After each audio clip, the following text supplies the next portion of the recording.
Dear students, इस video में हम लोग प्रेजेंट इंडेफिनिट टेंस के नेगेटिव, इंट्रोगेटिव और नेगेटिव क्वेश्चंस के वाक्यों को पढ़ेंगे। इसके पहले वाले वीडियो में हम लोग वीडियो नंबर 60 में प्रेजेंट इंडेफिनिट टेंस का पहचान और अफर्मेटिव सेंटेंस के बारे में पढ़े थे। आइए शुरू करते हैं। इसमें देखेंगे कि ये 6 रूल है। 6 रूल को आप लोग अपने नोटबुक में नोट करेंगे, सबके कॉपी पे, और याद करेंगे। रूल नंबर 1 में कह रहा है हेल्पिंग वर्ब डू या डज का प्रयोग किया जाता है। तो अफर्मेटिव वाक्यों को छोड़कर शेष 5 प्रकार के वाक्य, कुल 6 प्रकार के वाक्यों को बनाने के लिए हिंदी और इंग्लिश दोनों में किस तरह से परिवर्तन हो रहा है, इसके बारे में वीडियो नंबर 54 पे बताया गया है। आप लोग उसे देखिए तो यहाँ पे इसको समझना बहुत आसान हो जाएगा। उसके बाद रूल नंबर 1 में हेल्पिंग वर्ब डू या डज का प्रयोग होता है। रूल नंबर 2 में कह रहा है कि डू का प्रयोग और डज का प्रयोग कहाँ कहाँ होता है। तो डज का प्रयोग ही, सी, इट, नेम, बॉय, बुक के साथ होता है। डज का प्रयोग होता है। ये ही, सी, इट, नेम, बॉय, बुक क्या है? थर्ड पर्सन सिंगुलर नंबर के सब्जेक्ट हैं। अन्य शेष प्रकार के 4 प्रकार के सब्जेक्ट और बचे हुए कुल 5 प्रकार के सब्जेक्ट के बारे में बताया गया है वीडियो नंबर 57। आप उसे देखिए, यहाँ पे आपको बिल्कुल स्पष्ट हो जाएगा। जो थर्ड पर्सन सिंगुलर नंबर को छोड़ देते हैं तो उसके बाद 4 प्रकार बढ़ता है, आई, वी, यू, दे, और इसके साथ कोई नाउन यदि प्लूरल में हो, यानी कि नाउन जब एक से अधिक की संख्या में हो तो उसके साथ डू का प्रयोग करते हैं। डज का प्रयोग होने पर वर्ब में यस या यस का प्रयोग नहीं होता है। जब अफर्मेटिव वाक्य को हम लोग पढ़ रहे थे तो उसमें बताया गया था कि थर्ड पर्सन सिंगुलर नंबर के साथ आने वाले वर्ब में यस या यस का प्रयोग किया जाता है। यहाँ ध्यान देने वाली बात है, जब डज का प्रयोग कर दिया जाता है थर्ड पर्सन सिंगुलर नंबर में डज का प्रयोग होता है तो उसके साथ वर्ब में यस या यस का प्रयोग नहीं किया जाता है। और यहाँ पे देखेंगे नॉट का प्रयोग, जब नेगेटिव सेंटेंस होगा तो उसमें वर्ब का प्रयोग हेल्पिंग वर्ब के बाद किया जाता है, और जब इंट्रोगेटिव सेंटेंस होगा तो उसमें नॉट का प्रयोग सब्जेक्ट के बाद किया जाता है। आगे कुछ एग्जाम्पल हम लोग देख रहे हैं। यहाँ पे ये सारे रूल्स कंफर्म हो जाएंगे, क्लियर हो जाएंगे आपके सामने। स्ट्रक्चर है नेगेटिव सेंटेंस का, सब्जेक्ट होता है प्लस उसके बाद डू या डज का प्रयोग किया जाता है, उसके बाद नॉट का प्रयोग किया जाता है, उसके बाद वर्ब का होता है, उसके बाद ऑब्जेक्ट या अदर थिंग जो भी आपके पास होंगे। जैसे वह पत्र नहीं लिखती है, तो यहाँ पे सब्जेक्ट का काम कौन सा कर रहा है? लिखने का काम लड़की कर रही है, सी। तो सी के साथ अब यहाँ पे डू या डज का प्रयोग में से कोर्स किसका होगा ये देखने के लिए हम लोग देखेंगे। यहाँ पे रूल नंबर 2 में लिखा हुआ है ही, सी, इट, नेम, बॉय, बुक के साथ डज का प्रयोग किया जाता है। तो सी है यहाँ पे, ये सी, तो सी का प्रयोग सी के साथ डज का, does not write a letter. मैं संस्कृत नहीं पढ़ता हूँ, I do not read Sanskrit. I के साथ डू का प्रयोग किया जाता है, इसलिए I do not read Sanskrit. यहाँ पे स्ट्रक्चर के ऊपर बैठाते जाएंगे हम लोग अपने कपड़े नहीं धोते हैं, we do not wash our clothes. We के साथ डू लगता है, यहाँ पे देखेंगे रूल नंबर 3 के अनुसार वी के साथ डू का प्रयोग किया जाता है। वे लोग क्रिकेट नहीं खेलते हैं, दे के साथ क्या लगेगा? दे के साथ डू। तो they do not play cricket. वह गाना नहीं गाती है, यहाँ पे फिर वो लड़की है सी, सी के साथ डज का प्रयोग, she does not sing a song. लड़के नहीं खेलते हैं, द बॉयज। यहाँ लड़का एक नहीं, अकेले नहीं है, कई लड़के हैं। तो जब बॉय जो होगा यस लगा हुआ रहेगा, एक से अधिक लड़के हैं ना, तब डू का प्रयोग होगा। तो the boys do not play. नीचे जस्ट इसके वाक्य में लिखा हुआ है लड़का नहीं खेलता है, तो यहाँ पे एक लड़का सिंगल है, एक वचन में, यानी कि जब सिंगुलर होगा तो उसके साथ डज का प्रयोग होगा। The boy does not play. Mohan बाजार नहीं जाता है। मोहन एक नेम है, नेम के साथ क्या? डज का प्रयोग होगा। Mohan does not go to market. यहाँ पे देखेंगे डज लगा हुआ है तो लिखा हुआ है रूल नंबर 4 में डज का प्रयोग होने पर वर्ब में यस या यस का प्रयोग, यहाँ पे गो को गोज नहीं बनाएंगे, है ना, यस या यस यहाँ पे आने वाले कोई भी वर्ब रहेगा उसके साथ नहीं लगाएंगे, यहाँ पे स्पष्ट है ना। तो इस तरह से आप देखेंगे, इस रूल्स को आप अपने नोटबुक में लिखिए और उसे याद कीजिए, और जो वाक्य दिए गए हैं यहाँ पे इसको समझने का प्रयास कीजिए कि कैसे डू या डज का प्रयोग नेगेटिव सेंटेंस में किया जा रहा है। अब हम लोग देखेंगे इंट्रोगेटिव ए टाइप के सेंटेंस को। इसके पहले वीडियो नंबर 54 में बताया गया था कि सेंटेंस 6 प्रकार के कैसे कैसे बनाए जाते हैं। इंट्रोगेटिव का मतलब ये होता है प्रश्न पूछना। प्रश्न पूछने का 2 प्रकार, जब क्या हिंदी वाक्य में क्या लगा के बनाया जाता है, और इंट्रोगेटिव बी प्रश्न पूछने का वो दूसरा तरीका है जिसमें प्रश्नवाचक शब्द हिंदी वाक्य के बीच में कहीं पे रहते हैं। यहाँ पे ये पहला वाला है, क्या क्या लगाकर बना हुआ हिंदी वाक्य, और इसका अंग्रेजी जब बनाया जाता है, इंग्लिश सेंटेंस जब बताया जाता है तो उसका स्ट्रक्चर होता है प्रेजेंट इंडेफिनिट में डू या डज, उसके बाद सब्जेक्ट के बाद वर्ब, उसके बाद ऑब्जेक्ट।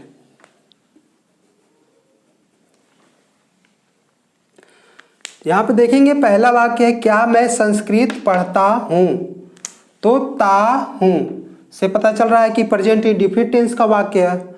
और अब यहाँ क्या से लगा हुआ है हिंदी वाक्य, तो हम समझ गए कि ये इंट्रोगेटिव सेंटेंस ए है, और इंट्रोगेटिव सेंटेंस ए को बनाने के लिए हेल्पिंग वर्ब से शुरुआत किया जाता है। तो प्रेजेंट इंडेफिनिट टेंस में हेल्पिंग वर्ब क्या होता है, डू या डज।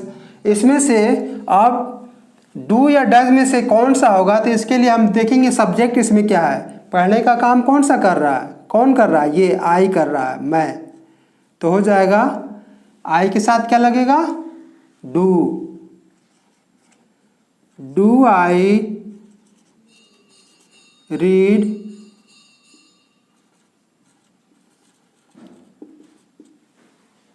संस्कृत।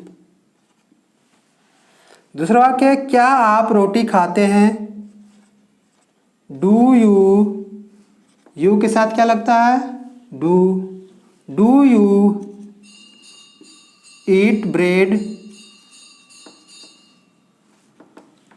क्या वे लोग क्रिकेट खेलते हैं, क्या के लिए अलग से कोई शब्द लगाना नहीं है, सिर्फ हेल्पिंग वर्ब को आगे कर देना है। तो दे, वे लोग का अंग्रेजी क्या होगा, दे के साथ क्या लगेगा, डू, तो डू को आगे ले जाएंगे, डू दे प्ले क्रिकेट। तो क्या होगा, क्या के लिए अलग से हम शब्द नहीं लगाते, व्हाट नहीं लगाते हैं, क्या करते हैं, हेल्पिंग वर्ब को उठा करके यहाँ से सब्जेक्ट से पहले कर देते हैं। क्या वह पत्र लिखता है, तो वह का अंग्रेजी क्या होगा, लड़का है, ही के साथ क्या लगेगा, डज।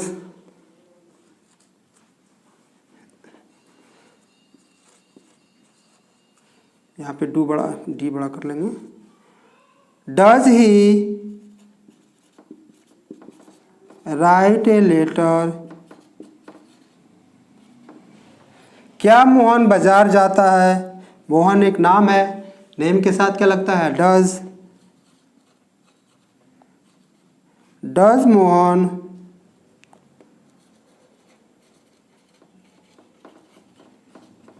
Go to market. क्या वह गाना गाती है, लड़की है ना, तो सी के साथ क्या लगता है, डज। वहाँ देख लेंगे, does she Singh a song. इस तरह से हम देख रहे हैं कि आप इंट्रोगेटिव सेंटेंस ए में हिंदी वाक्य क्या से शुरू होता है, और उसका जब इंग्लिश में ट्रांसलेशन किया जाता है तो हेल्पिंग वर्ब से शुरू किया जाता है।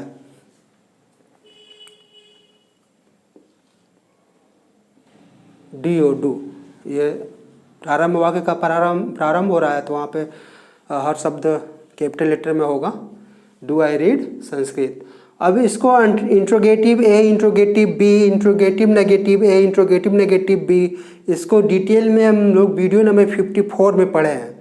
तो जहाँ जिसको भी थोड़ा भी दिक्कत महसूस हो रहा हो तो उसको पहले उस वीडियो को देखिए 54 को, उसके बाद आकर यहाँ पे आप इस वीडियो को देखिए, आप बिल्कुल स्पष्ट हो जाएगा।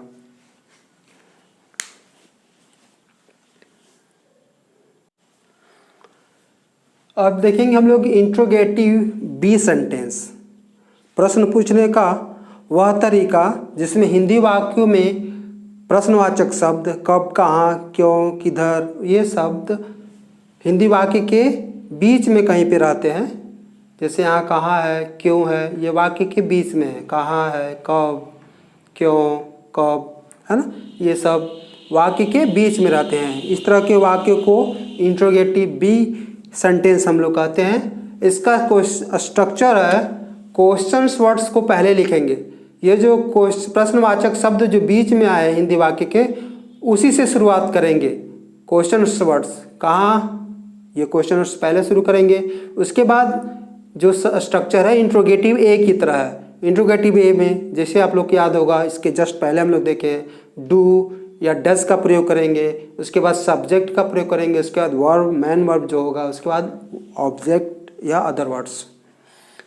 एग्जाम्पल से आपको क्लियर हो जाएगा। बिल्कुल रूल्स सारे वही हैं। हम लोग अंग्रेजी कहाँ पढ़ते हैं, तो यहाँ पे कहाँ से शुरू करेंगे, इसका अंग्रेजी कहाँ का, वेयर। उसके बाद डू या डज, तो डू या डज किसके अनुसार आएगा, सब्जेक्ट के अनुसार।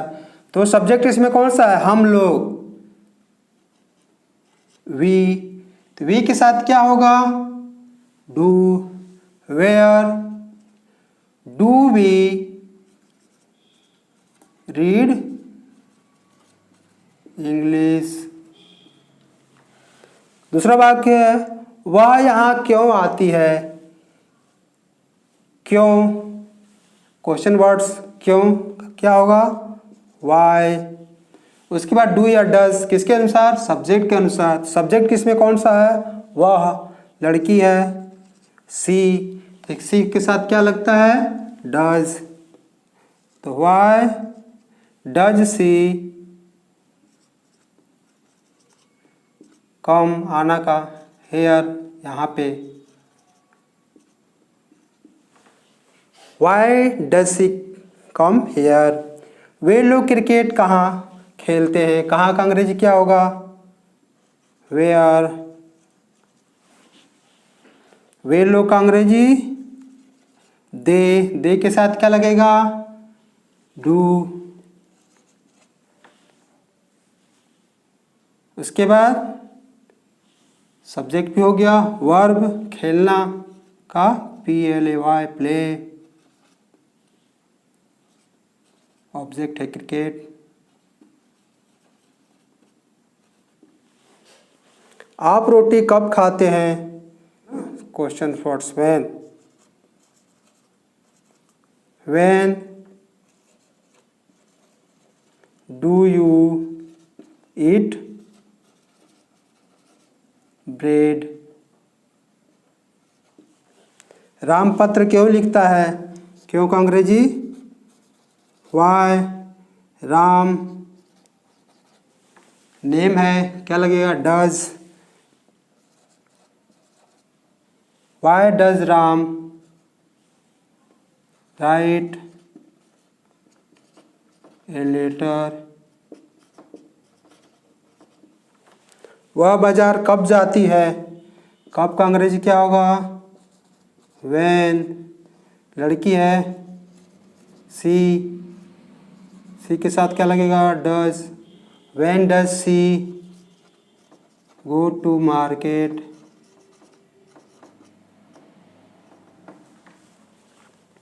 इस तरह से आप बिल्कुल अच्छी तरह से समझ गए होंगे। रूल्स को बस इतना ध्यान रखिए, डू कहाँ लगता है, डज कहाँ लगता है। और उसके बाद वीडियो नंबर 55 में जो सेंटेंस बनाने का तरीका बताया गया है, उसको पढ़ने के बाद ये स्ट्रक्चर पे बनाइए, प्रयास कीजिए, बिल्कुल आपको स्पष्ट हो जाएगा सारे नियम। हम लोग देखेंगे अभी इंट्रोगेटिव नेगेटिव ए, यानी कि नेगेटिव क्वेश्चंस। प्रश्न भी पूछा गया हो और नेगेटिव भी हो। प्रश्न भी पूछा जा रहा है क्या लगाकर और नहीं भी है। इसका इंग्लिश का स्ट्रक्चर होगा डू डज से शुरू करेंगे, उसके बाद सब्जेक्ट के बाद नॉट का प्रयोग होगा, वर्ब उसके बाद ऑब्जेक्ट और अदर थिंग। यहाँ पे देखेंगे रूल नंबर 6 में लिखा हुआ है इंट्रोगेटिव सेंटेंस में नॉट का प्रयोग सब्जेक्ट के बाद, यह सब्जेक्ट के बाद नॉट का प्रयोग करते हैं, जबकि नेगेटिव सेंटेंस में रूल नंबर 5 में क्या था, नॉट का प्रयोग हेल्पिंग वर्ब के बाद होता है। देखेंगे कि एग्जाम्पल यहाँ कुछ है। क्या आप अंग्रेजी नहीं पढ़ते हैं?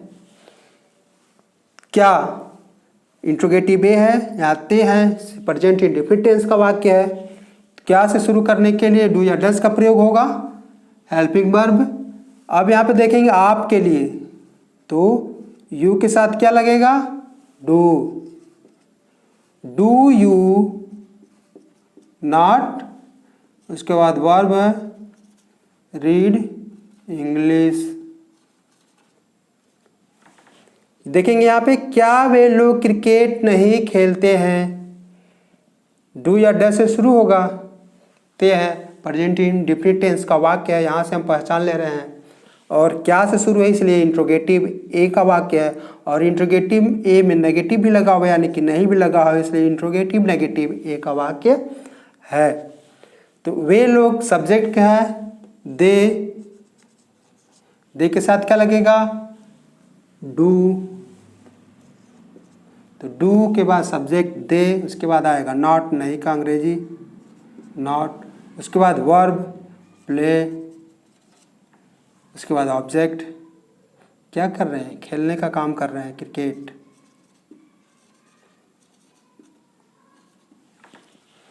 क्या वह कॉलेज नहीं जाती है, सब्जेक्ट क्या है, सी। सी के साथ क्या लगेगा, does. Does she not go to college. क्या तुम वहाँ नहीं जाते हो, यू के साथ क्या लगता है, डू। डू यू, इसके बाद आएगा नॉट। वहाँ नहीं जाते हैं, गो टू देयर।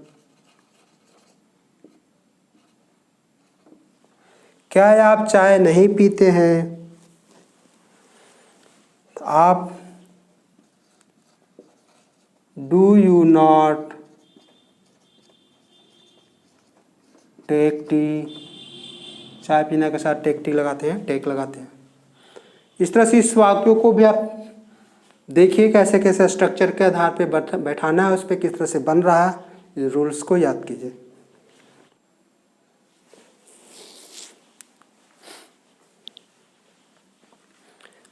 आइए अब हम लोग देखेंगे इंट्रोगेटिव नेगेटिव बी क्वेश्चंस। मतलब प्रश्न भी पूछा गया हो, नेगेटिव भी हो, वाई क्वेश्चन से शुरू होगा, वाई क्वेश्चन वर्ड से, और बीच में नहीं भी लगा होगा, नॉट लगेगा। जैसे यहाँ पे क्यों भी है और नहीं भी है, प्रश्नवाचक शब्द का प्रयोग भी किया गया और नहीं भी लगाया गया हिंदी वाक्य में। इस तरह के वाक्य का इंग्लिश स्ट्रक्चर क्वेश्चन वर्ड से शुरू होगा। ये बीच में जो लगे हुए हैं क्या, क्यों, कब, कहाँ, इन सब से शुरू होगा। उसके बाद डू या डज का प्रयोग होगा, उसके बाद सब्जेक्ट के बाद नॉट लगेगा, वर्ब ऑब्जेक्ट। यह एग्जाम्पल से आप लोग समझ पाएंगे। वह कॉलेज क्यों नहीं जाती है, तो यहाँ पे क्वेश्चन वर्ड से शुरू करेंगे, वाई, और इसके बाद सब्जेक्ट देखेंगे, वह लड़की है इसलिए सी लगेगा। सी के साथ क्या लगेगा, does. Why does she not go to college. प्रश्नवाचक चिन्ह रहेंगे हमेशा इंग्लिश और हिंदी दोनों में ही। वह तुम्हारी मदद क्यों नहीं करता है, क्यों का अंग्रेजी वाई। ही के साथ डज लगता है, Y does he not help you. Mohan यहाँ कब नहीं आता है, कब का अंग्रेजी होगा व्हेन। उसके बाद डू या डज में से मोहन के साथ क्या लगेगा? Does. When does Mohan not, नहीं का अंग्रेजी वर्ब है के कॉम, ऑब्जेक्ट है here. Why does Mohan not come here, Mohan यहाँ क्यों नहीं आता है? वे लोग क्रिकेट कहाँ खेलते हैं? कहाँ का अंग्रेजी वेयर। उसके बाद डू या डज का प्रयोग होगा तो वे लोग के साथ क्या लगेगा? Do. Where do they not play cricket, वे लोग क्रिकेट कहाँ नहीं खेलते हैं। तुम बाजार कब नहीं जाते हो? कब का अंग्रेजी व्हेन। डू या डज में से यू के साथ क्या लगेगा? Do you. When do you not go to market.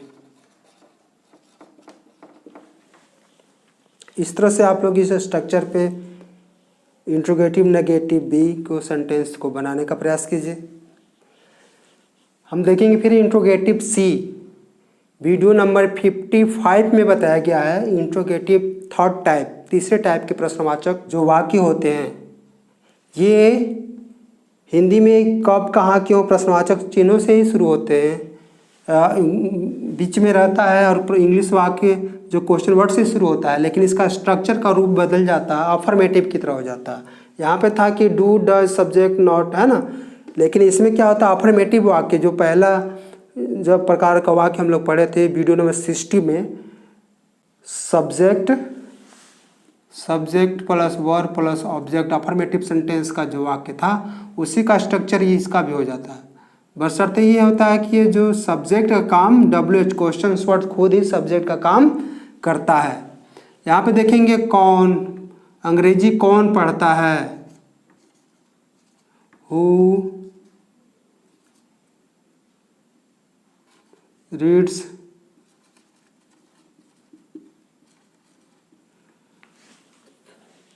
Third person singular मानेंगे यहाँ पे कौन को, है ना। चाय कौन पीता है, हु टेक्स टी।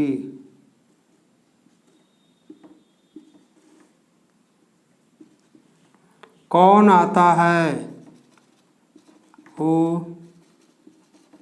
कम्स। यहाँ पे देखेंगे जब इसी का इंट्रोगेटिव सी टाइप का इंट्रोगेटिव नेगेटिव मतलब प्रश्न भी पूछा गया और नहीं भी लगा रहेगा तो इसमें स्ट्रक्चर इस तरह से हो जाएगा नेगेटिव सेंटेंस की तरह। वाई क्वेश्चन शुरू में लग जाएगा do does not verb object. अंग्रेजी कौन नहीं पढ़ाते हैं, who does not read English. चाय कौन नहीं पीता है, who does not take tea. ये प्रायः हु कौन शब्द से ही ये सुटेबल बैठता है, अन्य शब्द से भी बनाया जा सकता है जब उस तरह का मतलब उस तरह के वाक्य जब आएंगे तो। लेकिन जब हु क्वेश्चन वर्ड्स कौन जब आता है हिंदी में और अंग्रेजी में WH जो वाई क्वेश्चन आता है वो WH और हु रहता है, इसको थर्ड पर्सन सिंगुलर माना जाता है प्रायः। कभी कभी वो थर्ड पर्सन प्लूरल भी आ सकता है, जब कौन लोग होंगे तो वहाँ पे ये जो ES लगाता जाता है वहाँ पे वह प्लूरल के अनुसार वहाँ पे लगेगा। इस तरह से आशा करता हूँ कि मैं आप लोग ये सारे स्ट्रक्चर्स को समझ रहे होंगे। जिनको भी थोड़ा सा भी दिक्कत हो रहा है तो वीडियो नंबर 54 55 जरूर देख लीजिए, उसके बाद फिर इसको आप लोग बनाइए, देखिए समझ में आएगा बिल्कुल।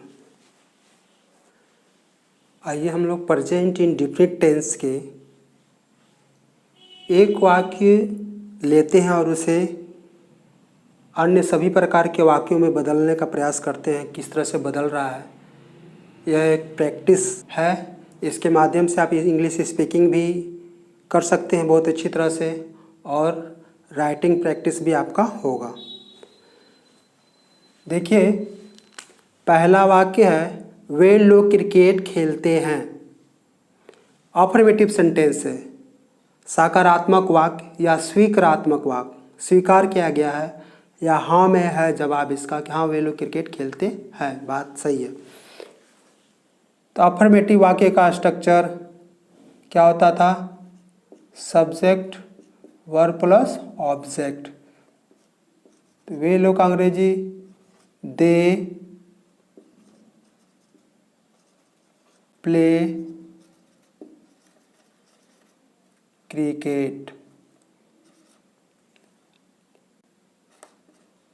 वे लोग क्रिकेट खेलते हैं। इसका जब नेगेटिव सेंटेंस होगा तो हिंदी वाक्य में नहीं जुड़ जाएगा और इंग्लिश वाक्य में नॉट होगा। तो क्या हो जाएगा? They do not play cricket. They do not play cricket. अब यहाँ से अफर्मेटिव छोड़कर अन्य से सभी वाक्यों में हेल्पिंग वर्ब डू या डज का प्रयोग होता है। यहाँ देखेंगे क्या वे लोग क्रिकेट खेलते हैं? क्या इंट्रोगेटिव ए टाइप का यह प्रश्न है। क्या लगा कर प्रश्न हिंदी में किया गया और इसका अंग्रेजी होगा हेल्पिंग वर्ब को सब्जेक्ट से आगे कर देंगे। तो यहाँ दे क्या है? हेल्पिंग वर्ब डू है, डू को आगे लेके जाएंगे। Do they play cricket. अब डू को जब हेल्पिंग वर्ब से आगे लेके जाएंगे उसी का अर्थ हो जाएगा क्या। क्या के लिए हम अलग से कोई शब्द नहीं जोड़ते हैं। क्या वे लोग क्रिकेट नहीं खेलते हैं? जब प्रश्न भी पूछा गया हो और नहीं भी हो, क्या लगा कि प्रश्न भी पूछा गया हो नहीं भी हो, यानी कि इंट्रोगेटिव नेगेटिव हो, दोनों हो, तो इंट्रोगेटिव नेगेटिव ए, या इसको ऐसे भी कर सकते हैं नेगेटिव क्वेश्चन से। तो यहाँ पे हो जाएगा सेम वही होगा, सिर्फ यहाँ सब्जेक्ट के बाद नॉट लग जाएगा। Do they not play cricket. वे लोग क्रिकेट कब खेलते हैं? कब लगा हुआ है जब प्रश्नवाचक शब्द हिंदी वाक्यों के बीच में कहीं पे रहते हैं, उसे इंट्रोगेटिव बी का सेंटेंस कहते हैं। इसको इस तरह से कहेंगे, कब का अंग्रेजी पहले क्वेश्चन वर्ड्स आएगा व्हेन, और सारा स्ट्रक्चर इंट्रोगेटिव ए की तरह होता है। When do they play cricket.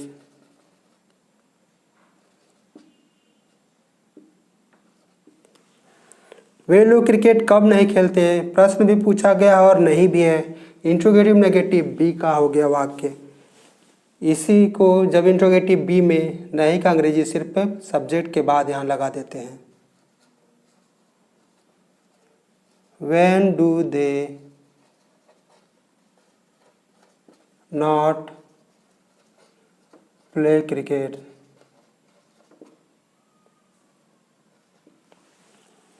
अब ये इंट्रोगेटिव सी का वाक्य है, ये बिल्कुल अफर्मेटिव सेंटेंस की तरह इसका स्ट्रक्चर होता है। हु, यहाँ जो कौन आ रहा है ये खुद अपने आप में एक सब्जेक्ट का काम करता है, सब्जेक्ट वर्ब। तो यहाँ पे हु का अंग्रेजी हो जाएगा कौन, हु। इसके बाद verb, who third person singular माना जाता है। हु प्ले, यस लग जाएगा, हु प्लेज क्रिकेट। यस नहीं भी लगाएंगे जब हम इसको मानेंगे कि कौन लोग, जब प्लूरल इसको मान लेंगे तो यहाँ यस नहीं लगेगा। क्रिकेट कौन नहीं खेलता है? Who does not play cricket. Who does not play cricket. ठीक इसी तरह से जैसे हम लोगों ने हिंदी वाक्यों में परिवर्तन किया, उसके बाद इंग्लिश में स्ट्रक्चर में किस तरह से बदलाव हुआ है, उसी तरह से एक दूसरा वाक्य हम लोग लिए हैं और इसको भी हम लोग हिंदी में परिवर्तन किए हैं। वह पत्र लिखता है, यह अफर्मेटिव सेंटेंस है। वह पत्र नहीं लिखता है, नहीं लग गया, नेगेटिव सेंटेंस है। क्या वह पत्र लिखता है, प्रश्न पूछने का पहला है इंट्रोगेटिव ए, फर्स्ट टाइप, क्या लगा कर प्रश्न पूछा गया। क्या वह पत्र नहीं लिखता है, क्या भी है और नहीं भी है, यानी इंट्रोगेटिव भी है और नेगेटिव है, या नेगेटिव क्वेश्चंस ए है।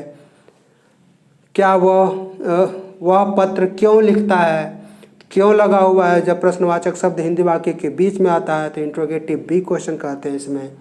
और इसी में ही जब क्यों भी लगा और नहीं भी हो, यानी इंट्रोगेटिव बी भी हो या इंट्रोगेटिव नेगेटिव भी हो, तो इंट्रोगेटिव नेगेटिव बी इसको कहेंगे। क्या वह पत्र नहीं लिखता है।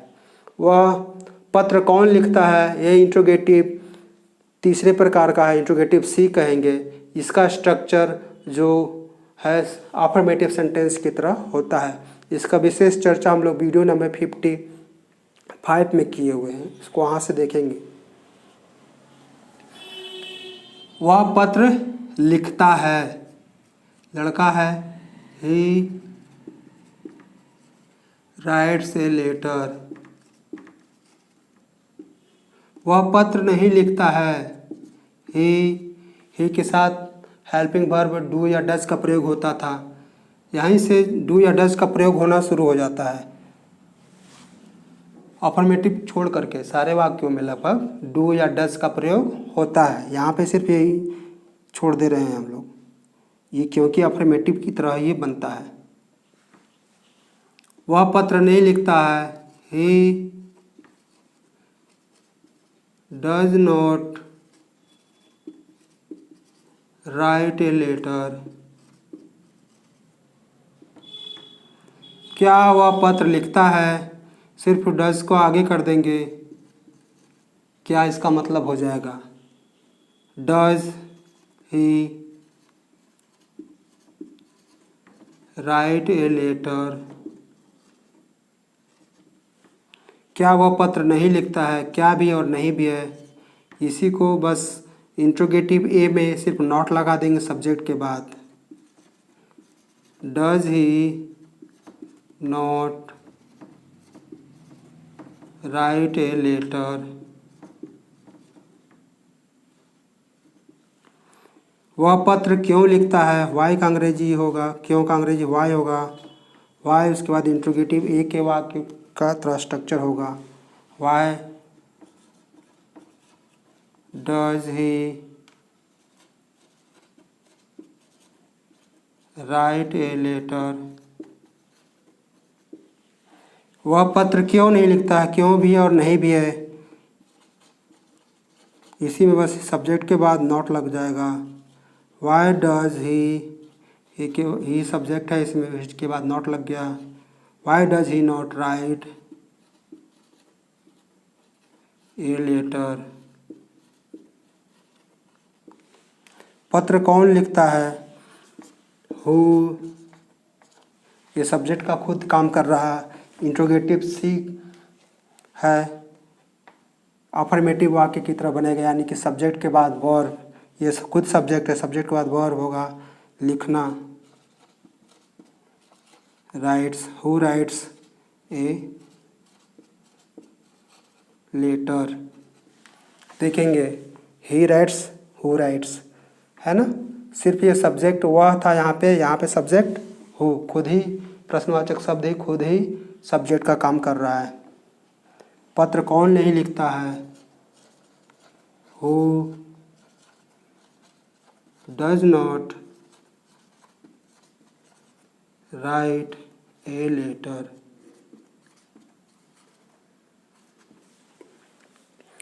इस तरह से आप इसको कई बार दोहराइए और खुद एक दो वाक्यों को लेकर के इन सारे रूपों में बदलने का प्रयास कीजिए। इस प्रैक्टिस से आपको बोलने भी आएगा और लिखने का भी प्रैक्टिस होगा। बहुत अच्छी तरह से स्पीकिंग के लिए बहुत ही महत्वपूर्ण है।